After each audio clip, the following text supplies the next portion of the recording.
Mark, it was a very complicated release from the Premier League when it arrived in people's inboxes and on the internet yesterday. So you've had a chance to break it down. What exactly is City accused of here? And I guess for all supporters, the thing they want to know is what are the ramifications? Like you rightly say, this is a very complex and difficult situation to sum up very simply because there is so much depth and detail to exactly this report and this investigation. Just to break things down in a very simple term, they've been charged with more than 100 breaches of financial rules after an investigation that has taken in excess of 4 years. The breaches occurred between 2009 and 2018, and that's when the investigation started in 2018. It's also important to point out as well that one of the charges is that Manchester City have failed to act accordingly with regards to giving the right information to support the investigation and help them with their investigation as well. So that's also important to point out. But quite simply, this isn't just about how much money they've spent in the transfer market and how much money they've paid for players. This is a much bigger picture that goes back over many, many years. OK, so we know it's going to go to a commission. What will this look like? When are we likely to know what the result is? That's the big question. How long will this take? Well, I touched upon it just there. It took in excess of 4 years for this investigation to show its findings. So therefore, if Manchester City fans are expecting this to be sorted out anytime soon, then that's absolutely not going to be the case. An independent commission will be formed of 3 people from the 15 members, or potentially some of the non-members as well, and they'll be the ones that are deciding exactly what happens with regards to the outcome of this.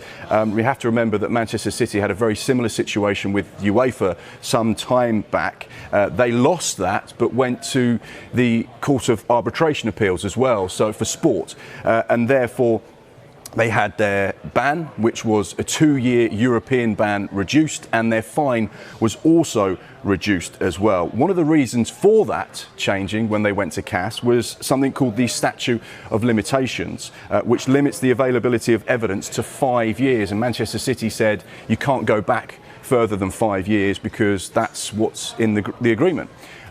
The Premier League don't have the statute of limitations, so therefore they can go back and investigate as far back as they wish. You have to remember as well that Manchester City, whilst they won that case against UEFA, have the best lawyers that are paid millions and millions of pounds, who will be going through the investigation with a fine-tooth comb, line by line, report by report, chapter by chapter, to work out exactly their position with regards to every single one of these charges. This will take some time. I know Manchester City fans will be looking at this and thinking, I don't want this to overshadow what is a brilliant era for my football club. They're enjoying the best years in the history of the club with Pep Guardiola playing some of the most attractive football. I don't want this to be lingering on in the background for many years to come, but it's likely this will take some time. There'll be no quick resolution, and that's the simple thing with regards to this. This is very, very complicated.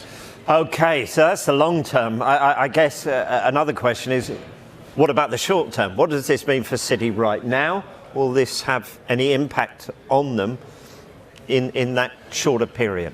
There'll be no impact immediately on points deductions or transfer embargoes or anything like that. The only effect that this potentially could have is on the players and their mentality and mindset. Whether they let something like this affect them, it's not going to affect them on the pitch. But whether it just lingers in the background is something that we don't know. Of course, Pep Guardiola has always spoken very publicly about the support he's had from the board. He has a fantastic relationship with the owners at Manchester City. There's a real trust there. And he's always sat in press conferences and said, I'm really comfortable with the position of the football club. I've been assured that everything is above board and in order. There's no issues there, so I'm comfortable with that and I trust them.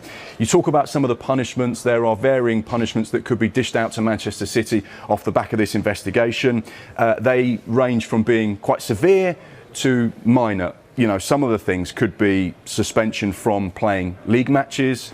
They could have a points deduction. That would be applied in the current season of the investigation being completed. So that wouldn't be taken back a few years. It wouldn't be this season. It will be when the investigation stops and is completed and they bring out their findings. That's when they'll say, right, there is also a points deduction, should there be one. They can cancel or refuse to register players as well, which would be effectively a transfer embargo for Manchester City. Obviously, financial penalties. They had one from UEFA.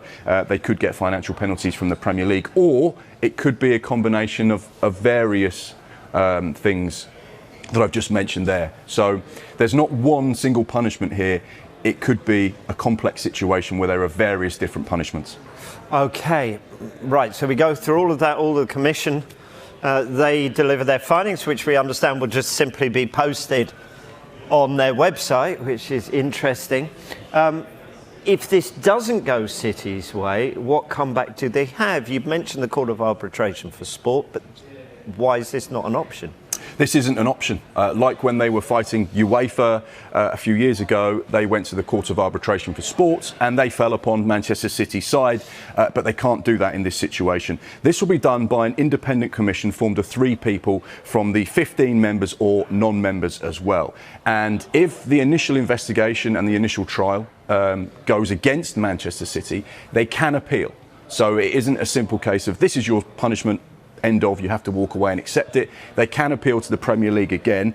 They would then appoint an appeal panel which would be made up of new members. There are currently 6 members of the Premier League appeal panel. So this, once again, like we keep saying, could go on for some time.